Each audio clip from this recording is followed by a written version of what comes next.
जी madam. हाँ रघु, कल की मीटिंग फिक्स है ना? वो बाहर गांव के टूरिस्ट के साथ ना मैडम, वो तो फिक्स है, कल सुबह 11 बजे। ये मीटिंग इस गांव के विकास के लिए बहुत जरूरी है। जी मैडम। ठीक है, ये फाइल अभी के अभी कलेक्टर ऑफिस भिजवा दो। जी मैडम। मैडम 10 बज चुके हैं और अभी तक आपने खाना भी नहीं खाया है। मैं कुछ मंगवाऊं आपके लिए? नहीं, मैं घर जाके ही खा लूंगी। अच्छा जरा वॉचमैन को बुलाओ। बिल्कुल। किशोर,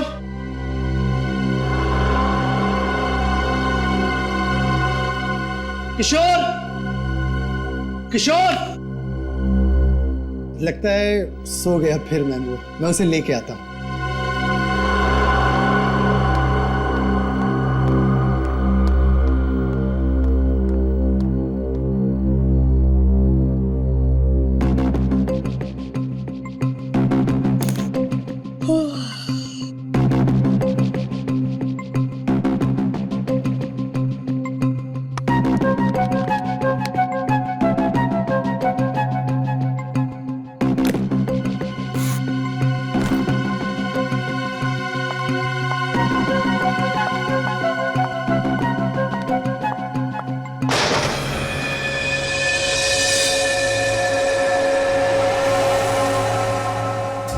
ये कैसी आवाज थी?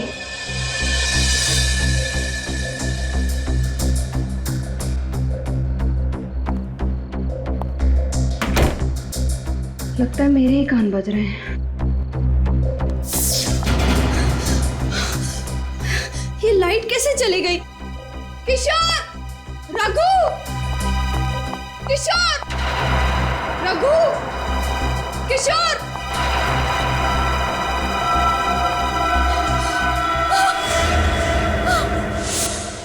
कौन है वहां पे? सामने क्यों नहीं आते? देखो, सामने आ जाओ, वरना तुम्हें ये मजाक बहुत भारी पड़ेगा। हेल्प! बचाओ! किशोर! रघु! बचाओ! क्या हुआ मैडम? मैं हूँ किशोर। मैं तुम्हें कब से आवाज दे रही हूँ, तुम्हें सुनाई नहीं दे रहा क्या? अरे मैडम माफ करना, नींद आ रही थी इसलिए चाय पीने चला गया। लेकिन आप क्यों डर रही हो? क्या हुआ? यहाँ कोई है। कौन है? अभी मैंने एक बहुत ही भयानक परछाई देखी। भयानक परछाई? बहुत ही बड़ी परछाई। कहाँ पर थी? वहाँ?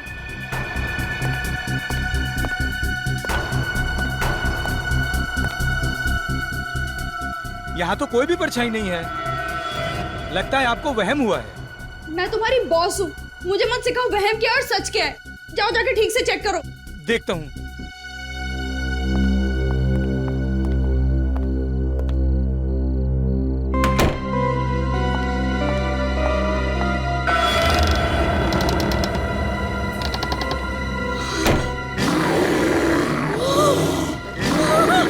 बॉस बताना, बॉस बताना,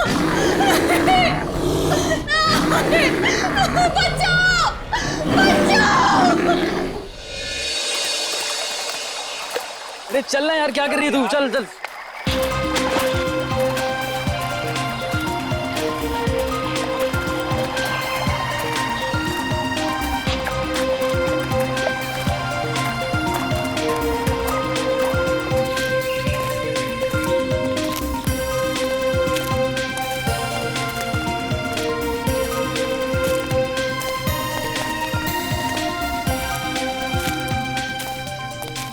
अरे यार, बचपन से मेरी इच्छा थी कि मैं ऐसी किसी जगह पे आके ट्रैकिंग करूं। आज जाके चांस मिला है कहीं। शुक्र मनाओ कि वक्त पे इच्छा पूरी हो गई तुम्हारी। नहीं तो अगर हड्डियां कमजोर हो जाती ना, तो फिर पोतों पोतियों के साथ यहाँ आते और इच्छा इच्छा ही रह जाती तुम्हारी। अरे यार सही है। What a beautiful. ये धूप है, जल्दी आओ, जल्दी आओ। ओह माय गॉड, अरे ये क्या है? लाश। लाश? क्या करें अब? क्या करें? एक काम करते हैं, छोड़ो इसको, यहाँ से निकलते हैं जल्दी। हाँ निकलते हैं यहाँ से। नहीं ऐसे नहीं जा सकते, सीआईडी को फोन करना पड़ेगा।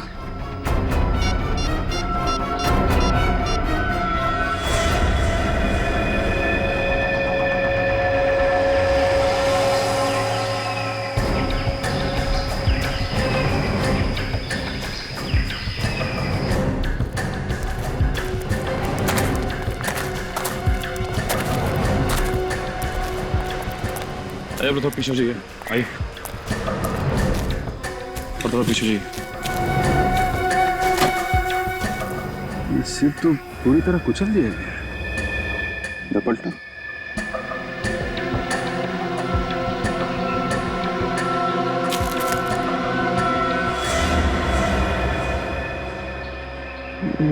देखा, जगह जगह काटने के निशान है। सर इस तरह तो कोई जंगली जानवर ही मार सकता है। हाँ सर, इस निशान को देख के भी यही लगता है कि इसे किसी जानवर ने मारा है, इंसान ने नहीं। ये निशान काफी बड़ा और अजीब सा है। साइज में तो हाथी के पैरों से भी बड़ा है। हाँ सर, जिस तरह से इस आदमी का सर पिचका हुआ है, देखकर तो ऐसे ही लगता है कि उस जानवर के पैर के नीचे आ गया होगा। अब इसकी मौत पैर के नीचे आने से हुई है या किसी और वजह से, ये तो ये निशान बताएंगे। निकल जरूर।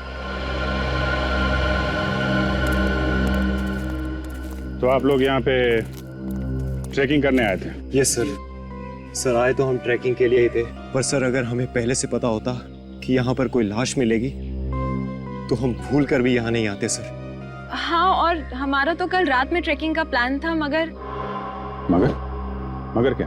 हमारे लिए तो जगह बिल्कुल ही अनजान है। रात के अंधेरे में अजीब अजीब सी आवाज सुनाई देने लगी और हमारी हिम्मत टूट गई। और सर हमने तो पूरी रात गाड़ी में ही गुजारी। हाँ, और हम पूरी रात गाड़ी से नीचे भी नहीं उतरे। सर वो निशान तो मैंने उठा लिया, लेकिन उसके अलावा एक निशान और मिला है सर। ये देखिए।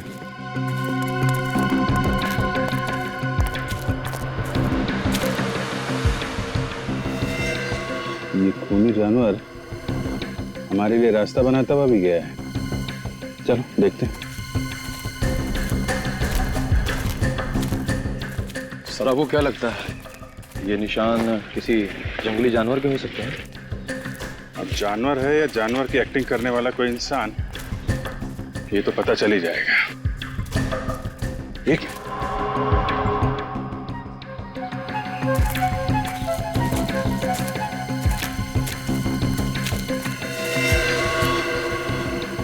दोनों पैरों के निशान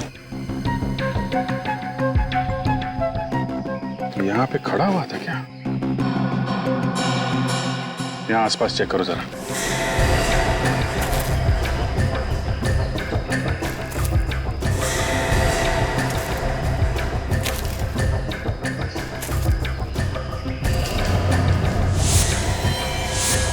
ओह माय गॉड।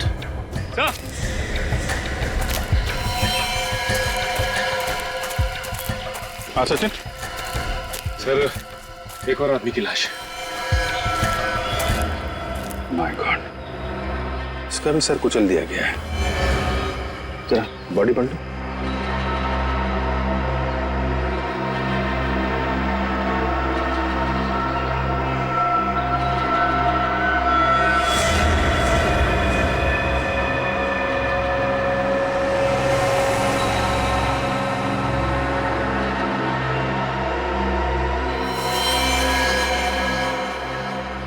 मारने का तरीका वही है, वही पिचका हुआ सर और वही काटने का निशान।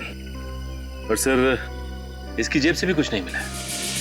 कहीं ये दोनों खून लूट के इरादे से तो नहीं किए गए? हो सकता है। खूनी तक पहुंचने के लिए इन लोगों की पहचान होनी बहुत जरूरी है। जरा मिसिंग पर्सन ब्यूरो से पता करो, किसी ने इनके गायब होने की रिपोर्ट लिखवाई है क्या?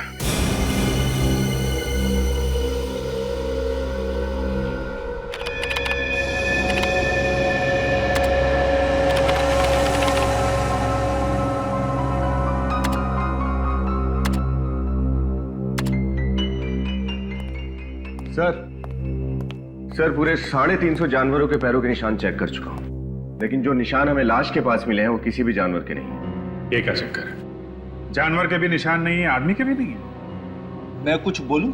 नहीं, बिल्कुल नहीं। मुंह मत खोलना तुम, फ्रेडी। अरे एक बार सुन तो लीजिए सर।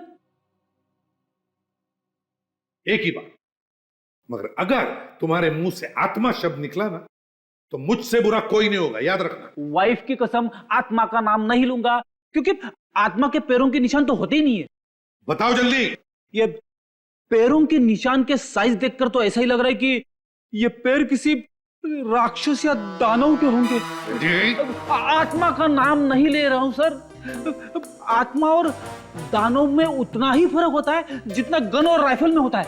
हो गया, बस बंद करो अपनी कहानियों की दुकान, समझे? सर उन दोनों मरने वालों के बारे में पता चल गया है। कौन है वो दोनों? सर पहली लाश अरुण की है जो विद्यानगर में रहता था। दूसरी लाश महेश की है जो वैशाली नगर में रहता था। विद्यानगर और वैशाली नगर, ये दोनों तो शहरी लोग थे सर। तो फिर रेवागढ़ जैसे गांव में क्या करने पहुंच गए होंगे? ये तो अरुण और महेश के घर वाले ही बता सकते हैं। मुझे अब तक यकीन नहीं हो रहा कि अरुण अब कभी वापस नहीं आएंगे। प्लीज संभालिए अपने आप को। हम वादा करते हैं कि आपके पति के खूनी को जल्द से जल्द पकड़ लेंगे। मम्मी, पापा वापस आ गए? नहीं बेटा, वो अभी नहीं आए।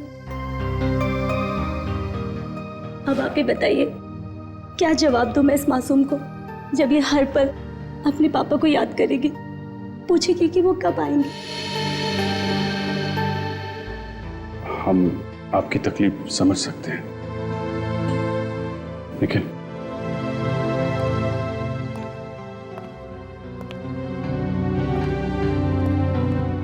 आपको किसी पे शक है? कौन कर सकता है? अरुण का तो कोई दुश्मन भी नहीं था।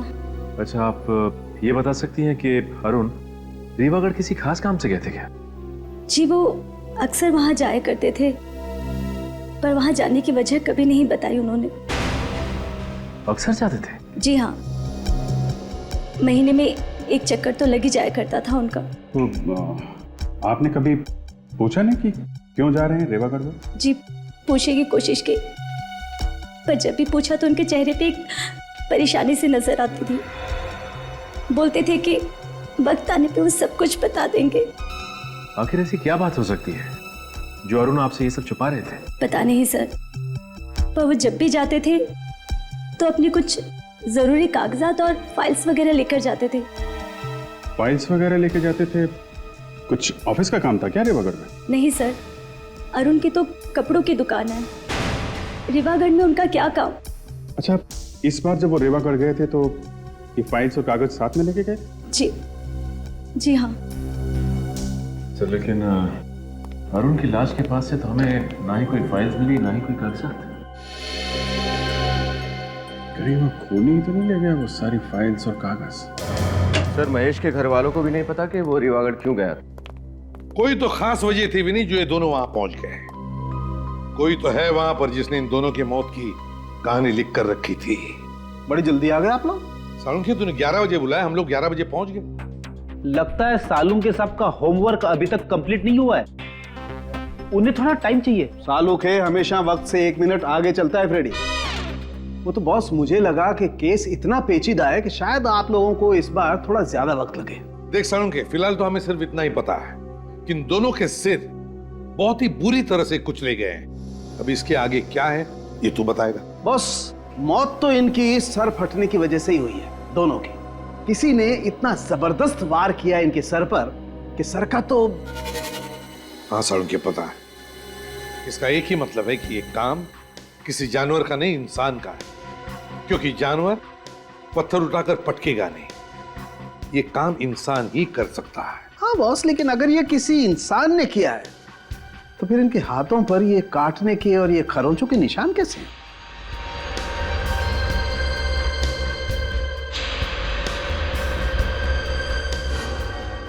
सर, ये काटने के निशान इंसान के दांतों के? नहीं भी नहीं, आदमी के दांतों के निशान इतने बड़े नहीं होते। सालुंखे, जख्मों के अंदर देखता, शायद थूक के ट्रेसेस मिलते, पता चल जाता कि ये काम किसने किया है, इंसान ने या जानवर ने। वो सब कुछ हम कर चुके हैं बॉस। तो फिर क्या पता चला? उससे जो पता चला है उससे तो लगता है कि ये काम ना तो किसी आदमी का है ना किसी जानवर का है।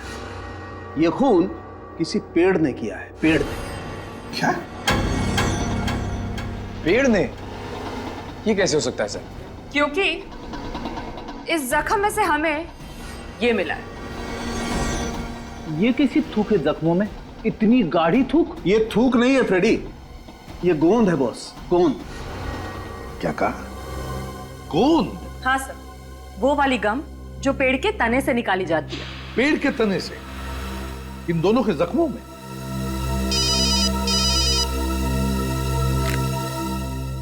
एसीपी प्रद्युमनिया, क्या कहा? ठीक है, एक और लाश रीवागढ़ में। आखिर ये खूनी है कौन, जो इंसान भी है, जानवर भी है और पेड़ भी?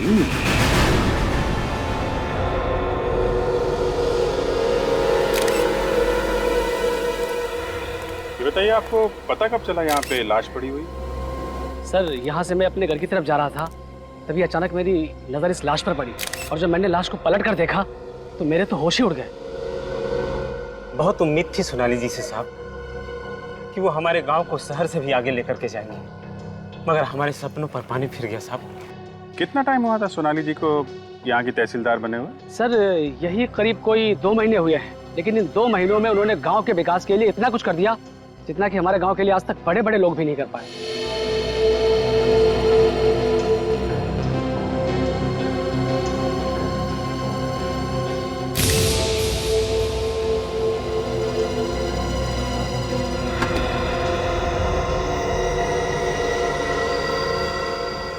जब आप लोगों ने इस लाश को देखा तो आसपास कोई और भी था क्या? नहीं।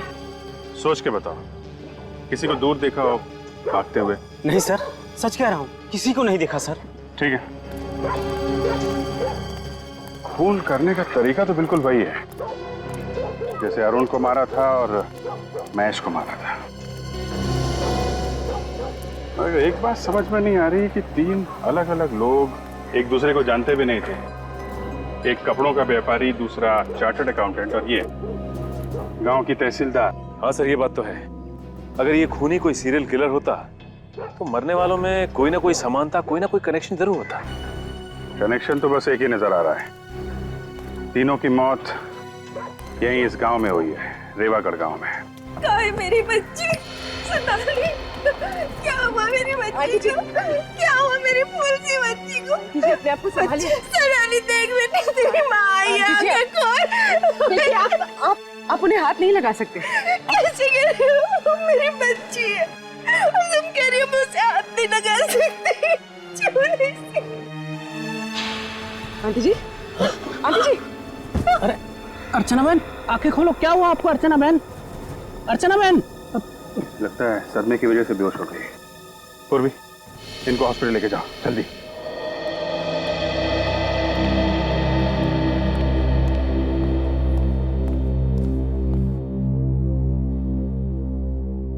दोबारा बीपी चेक करने से पहले फिर से दवा देना और प्रेशर चेक करके मुझे रिपोर्ट करना। डॉक्टर साहब, अब तबीयत कैसी है इनकी?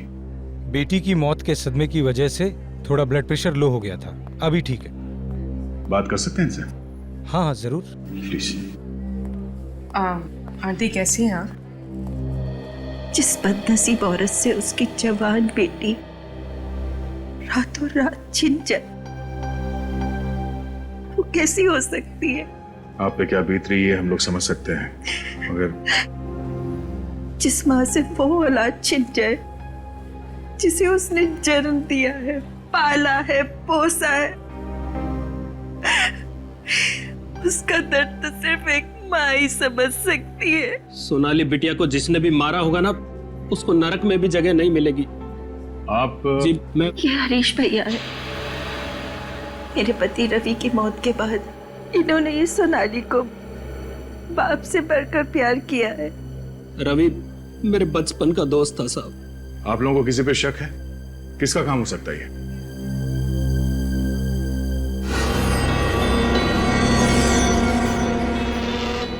घबराओ मत बहन, खुल के बोलो। जब सीआईडी खुद यहाँ है तो डरने की क्या जरूरत है? घबराइए मत, बताइए हमें किसने खून किया सोनाली का?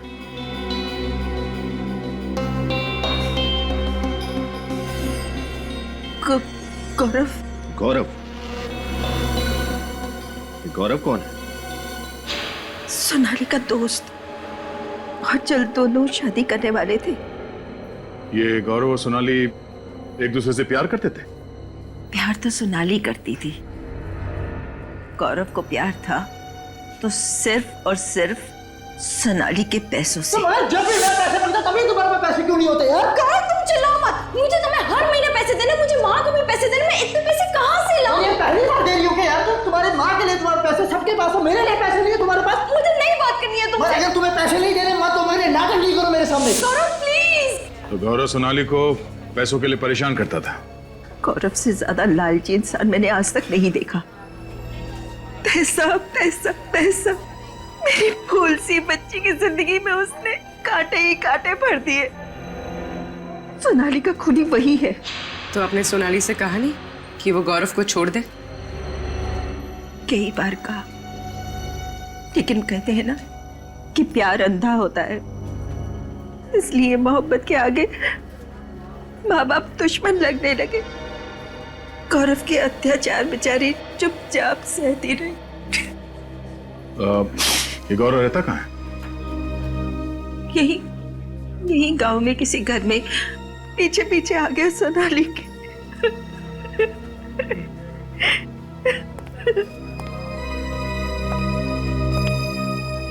इस गौरव को ढूंढना पड़ेगा। चलो।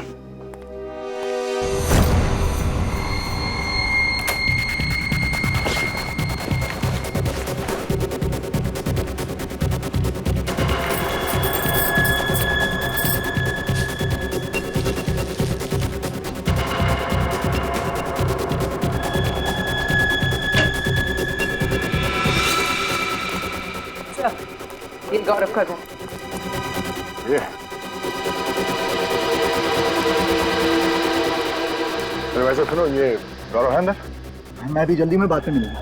अरे सुनो तो जरा, एड्रेस तो बता दिया। कौन सा एड्रेस? सीआईडी ब्यूरो का एड्रेस।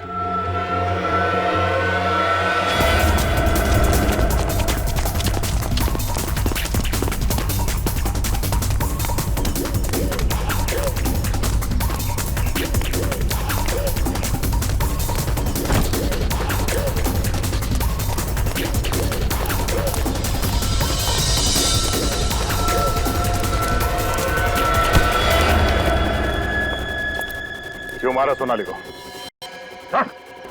देखिए सर, मैंने किसी को नहीं मारा। तुम उससे पैसों के लिए परेशान नहीं करते थे? हाँ, पैसे मांगता था, मगर उसके मरने से सबसे बड़ा नुकसान तो मुझे ही हुआ ना। पैसे मिलना बंद हो गए तो फिर मैं क्यों मारूंगा उसको सर? तूने नहीं मारा तो फिर किसने मारा? मुझे नहीं मालूम सर किसने मारा, लेकिन हाँ, वो किसी केस को लेके परेशान रहती थी। कैसा केस? कौन सा केस? शायद कोई जमीन का था।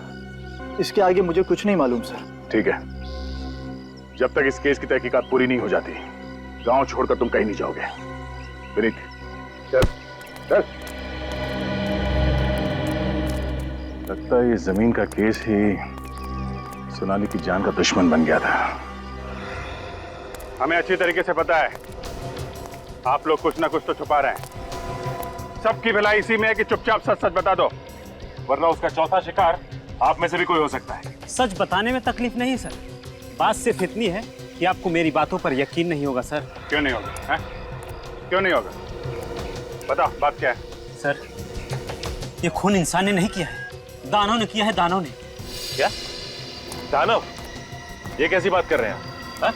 देखा सर, मैंने कहा था ना आपको मेरी बातों पर विश्वास नहीं होगा। जैसा मानव होता है वैसा ही दानव होता है, और सच तो ये है कि वही दानव एक एक करके अपने खून की प्यास बुझा रहा है सर। तुम लोगों ने देखा है उसे? हाँ साहब, देखा है। बहुत ही विशाल है वो। उसका रंग अमावस की रात की तरह एकदम काला है। हाथी जैसे बड़े बड़े पैर है उसके, और जब वो चलता है लगता है जैसे धरती पर भूकंप आ जाएगा। कब देखा है? वो सिर्फ रातों में ही नजर आता है। अच्छा, मतलब रेवागढ़ में एक रात गुजारनी पड़ेगी।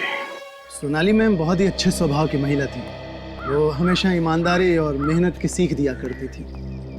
आप उनके सेक्रेटरी थे, तो फिर तो आपसे काफी कुछ बातें शेयर करती होंगी वो? नहीं सर, उनका अभी कुछ ही दिन पहले यहाँ तबादला हुआ था, तो हमेशा काम की ही बातें होती थी। अच्छा, पिछले कुछ दिनों में उनका बर्ताव कैसा था? किसी बात को लेकर परेशान थी? हाँ सर, किसी बात को लेकर चिंतित तो थी मैडम। खाना वगैरह भी टाइम पे नहीं खाती। क्या परेशानी थी, कुछ पता है? शायद वो किसी केस को लेकर के मैडम। केस की वजह से? क्या ये केस किसी जमीन से संबंधित है? सर मुझे ये बात तो ठीक से पता नहीं, लेकिन हमेशा मैंने उनके मुंह से केस केस सुना है और वो खुद से ही बातें करती थी। खुद से बातें करती थी? क्या बोलती थी वो? वो बोलती थी सर कि किसी भी हालत में ये केस जितना जल्दी हो सके निपटाना बहुत जरूरी है। सोनाली का कैबिन कहाँ है? इधर है सर, लेकिन आप इधर से है सर।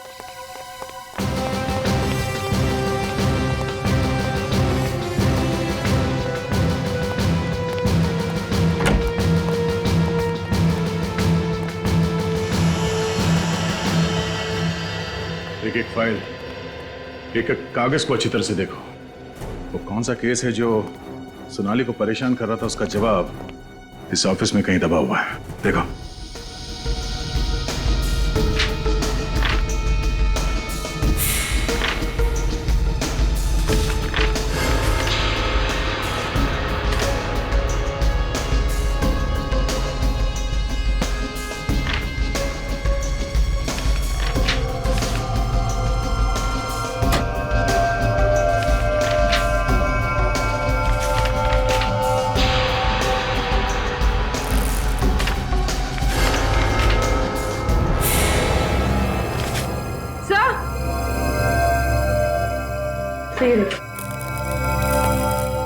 सर चले हुए पेपर्स।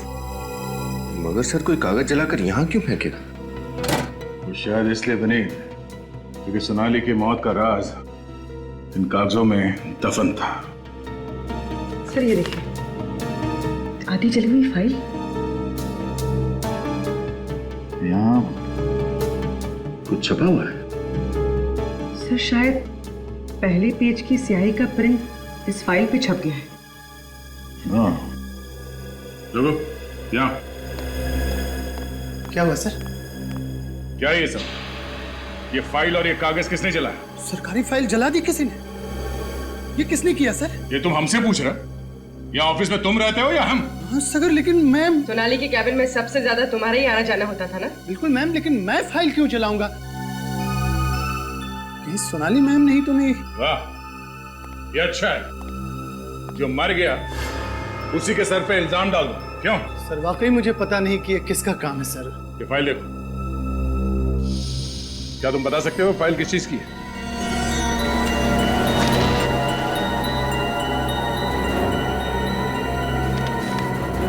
नहीं सर, इस फाइल की तो धज्जियां उड़ चुकी है, कुछ भी बता पाना मुश्किल है सर। अच्छा, सोनाली के अलावा इस ऑफिस में कोई और भी आता जाता था? नहीं सर, कोई और तो आता नहीं था सर यहाँ।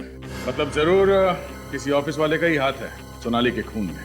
ऑफिस वाला? हाँ, बाहर का कोई आदमी तो आसानी से आ नहीं सकता, तो कोई अंदर वाला ही दगाबाज है। मगर कौन सर? वो तो ये फाइल पढ़ने के बाद पता चल जाएगा। डॉक्टर सालों के पता लगा ही लेंगे कि फाइल है किस चीज की।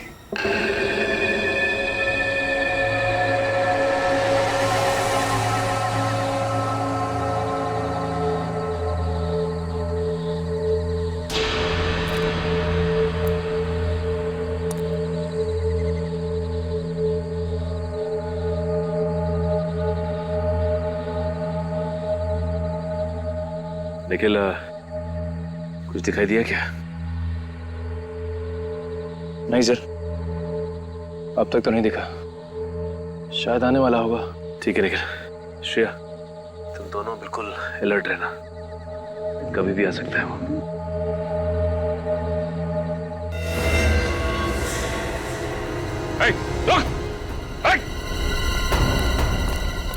क्या हुआ सर? वो अभी यहाँ से भागा है। एक काम करो, तुम दोनों यहाँ से जाओ, मैं यहाँ से जाता हूँ। सर। Come on!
अच्छा सर आने के क्या हुआ? सर वो तो हाथ नहीं लगा, लेकिन ये तोहफा हमारे लिए छोड़ गया। ओह, तो ये है उस खूनी के कॉस्ट्यूम का फटा हुआ टुकड़ा। सर इस पर तो खून भी लगा हुआ है। हाँ सर, भागते वक्त पेड़ से टकरा गया था, उसके दाहिने कंधे पे चोट भी लगी है और एक कपड़ा उसी वक्त फटा है सर। तो अब ये फटा हुआ कॉस्ट्यूम का टुकड़ा उसे फांसी के फंदे तक ले जाएगा। सालूके साहब, कहीं ऐसा ना हो कि जो थोड़े बहुत शब्द बचे इस फाइल में वो भी उड़ जाए। एक मिनट, चुपचाप खड़े रहो और जो कर रहा हूं देखते जाओ।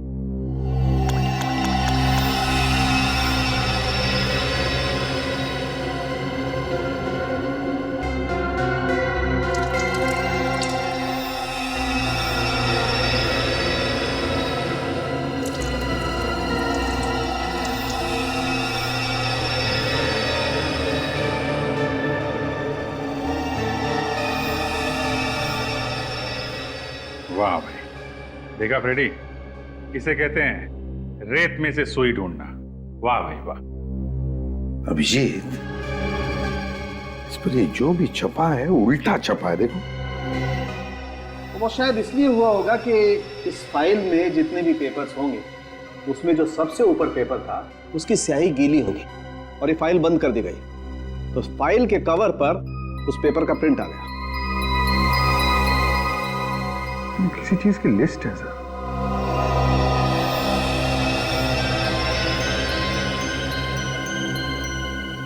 तारिका, जरा मिरर लाना था। सर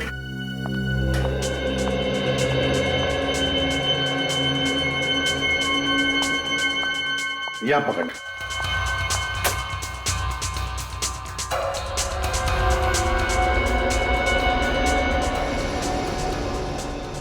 अभिजीत, ये तो लोगों के नाम की लिस्ट है। हाँ सर, अरुण, महेश, जगदीश, बाबू, सतीश, रवि। सर और भी नाम है लेकिन वो समझ में नहीं आ रहे। अरुण महेश? अभिजीत, ये अरुण महेश तो वही है ना जिनका बहुत ही बुरी तरह से सिर कुचलकर मारा है कोनी ने। सोनाली जिस केस से परेशान थी, लगता है ये दोनों का संबंध उस केस से है। तो हो सकता है सर बाकी लोगों के नाम जो लिस्ट में हैं उनकी जान को भी खतरा हो। हाँ, उनके सेल फोन नंबर है ना हमारे पास, बुला लो इन सब। Yes sir. सर खूनी हमारे हाथ में आते रह गया सर। कोई बात नहीं, बहुत जल्दी वो हमारी मुट्ठी में होगा। सर फिलहाल उसके कॉस्ट्यूम का टुकड़ा मिला है सर, जो भागते वक्त झाड़ी में फंस गया था सर। इस पे खून भी लगा हुआ है। तो ये पहनकर डरा रहा था वो लोगों को, लेकिन हमें नहीं डरा पाएगा वो। भागकर जाएगा कहां? सर हम जानते हैं ये खून कौन कर रहा है। आप जानते हैं कौन है वो? राजेश। राजेश है? कौन ये राजेश? एक नंबर का फ्रॉड ये है सर। सर गांव की एक जमीन है जो कि सरकारी प्लॉट है, उसने ये जमीन धोखे से पूरे 9 लोगों को बेच दी है। क्या एक सरकारी जमीन को 9 अलग अलग लोगों को बेच दिया? हाँ सर, और उनमें से हम 4 लोग आपके सामने खड़े हैं। तो क्या ये महेश और अरुण भी? वो भी बेचारे उस 420 के चक्कर में फंस गए। आधी कीमत पे जमीन बेची उसने और शर्त ये रखी किसी को भी भनक नहीं लगनी चाहिए। लेकिन आप लोग एक दूसरे से कभी ना कभी तो मिले होंगे ना? वही तो उसका खेल था सर। उसने कहा था जमीन का पोजीशन 2 साल बाद मिलेगा, और इन 2 सालों में उसने 9 पार्टियों को जमीन बेच दी, और इस बात को हमें खबर तक नहीं लगी कि हमारे साथ कितना बड़ा धोखा हो रहा है। तो इस बात की खबर आपको लगी कब? यही कोई 1.5 महीने पहले सर। ये केस हम लोग लेकर सोनाली जी के पास गए थे, जो कि तहसीलदार हैं, ताकि हमारे पूरे पैसे वापस मिल जाए। तो सोनाली जी का तो खून हो गया सर। इस सब के पीछे वही राजेश ही है, उसको मत छोड़ना सर। ये राजेश रहता कहाँ है आप लोगों को मालूम है? सर उसका एड्रेस वगैरह सब नकली था, मुझे लगता है उसका नाम भी नकली है।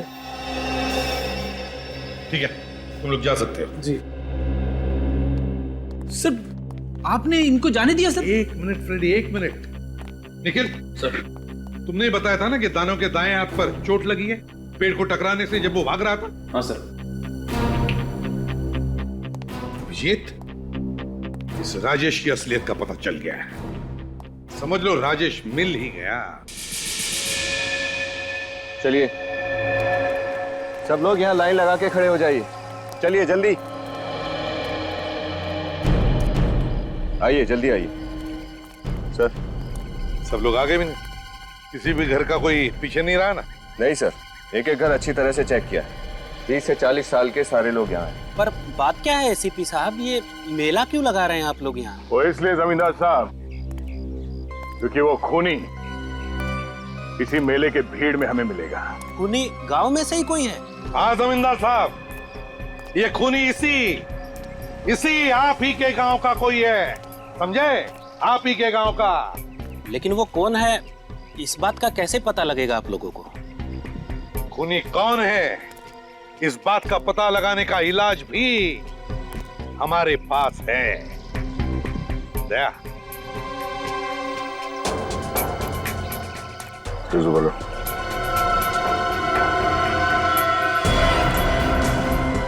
बोलो।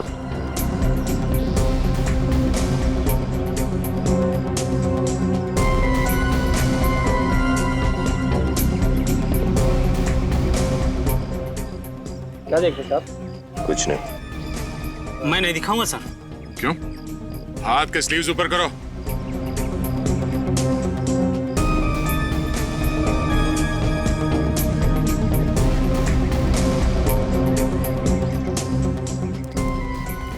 बोलो।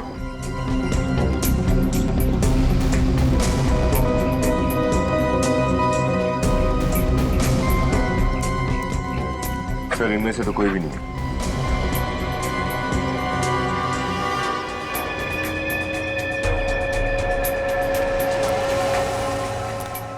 अपनी स्लीव से खोल।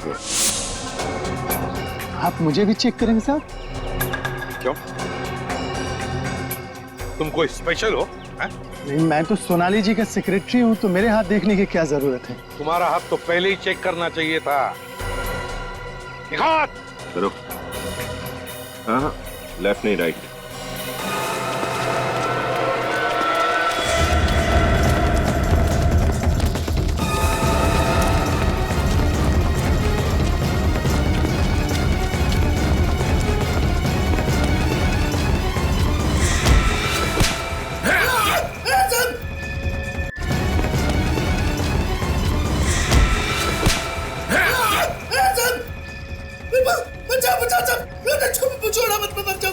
बुरे काम का बुरा नतीजा। हाँ? मुझे बहुत डर लगता है साहब। अच्छा, अब पता चला जब इंसान से मौत सिर्फ 10 सेकंड दूर होती है तो कितना डर लगता है। हाँ? मैंने कुछ खून नहीं किया साहब। मैं उस खूनी का नाम बता दो साहब। खून तूने नहीं किया? नहीं साहब, मैंने खून नहीं किया साहब। असली नचाने वाला तो कोई और था साहब। पीछे से।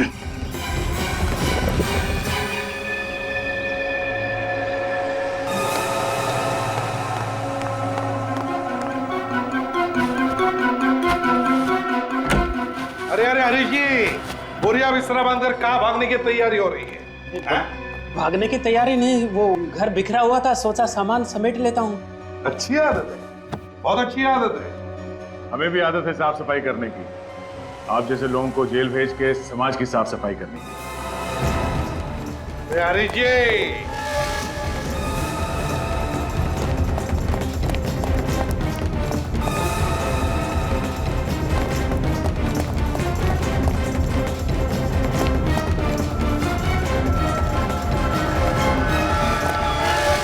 इतनी तेज भागेगा तो अस्पताल जाएगा।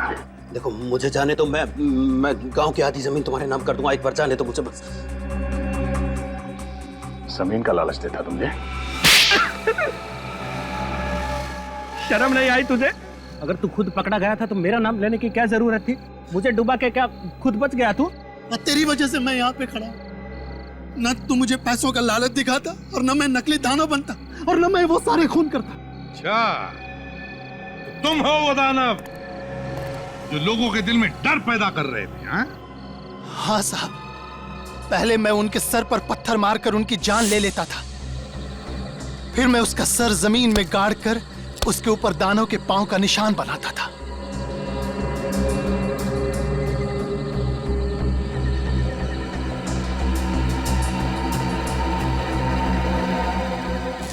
फिर उनके जख्म पर पेड़ का गोंद लगाता था ताकि लगे कि ये दानों की थूक है। पर मैं तो सिर्फ मारता था साहब। ये सारा प्लान इसका था, इसने मुझसे कहा था। चुप! अगर ये तुम्हें कुएं में कूदने के लिए कहता तो क्या कूद जाते? जितने भी खून हुए ना, जितने भी, उसके तुम भी जिम्मेदार हो, और तुम भी राजेश। राजेश? हाँ, राजेश उर्फ हरीश। 9 लोगों को तुमने फंसाकर उन्हें एक ही जमीन बेची और फिर एक एक करके उन 9 लोगों को खत्म करना शुरू कर दिया इस दानव के जरिए। तो क्या करता मैं साहब, मेरा भांडा फूटने वाला था। हर दूसरे दिन कोई ना कोई पार्टी आ जाती थी जमीन पे।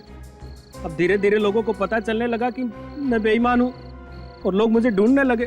तो इसीलिए तुमने दानों की अफवाह फैलाकर खून करवा दिया, हाँ? ताकि बाकी के लोग दानों के डर से वापस आए नहीं। हाँ साहब, सोनाली को भी मैंने ही मरवाया क्योंकि वो इस केस की तहकीकात कर रही थी। ये सब किस लिए किया तुमने? उन पैसों के लिए जो तुमने गलत तरीके से कमाए, गलत तरीके से। उन पैसों की कीमत तुम्हारी जिंदगी से ज्यादा थी या नहीं, इसका जवाब तो तुम्हें जरूर मिलेगा फांसी पर चढ़ने से पहले।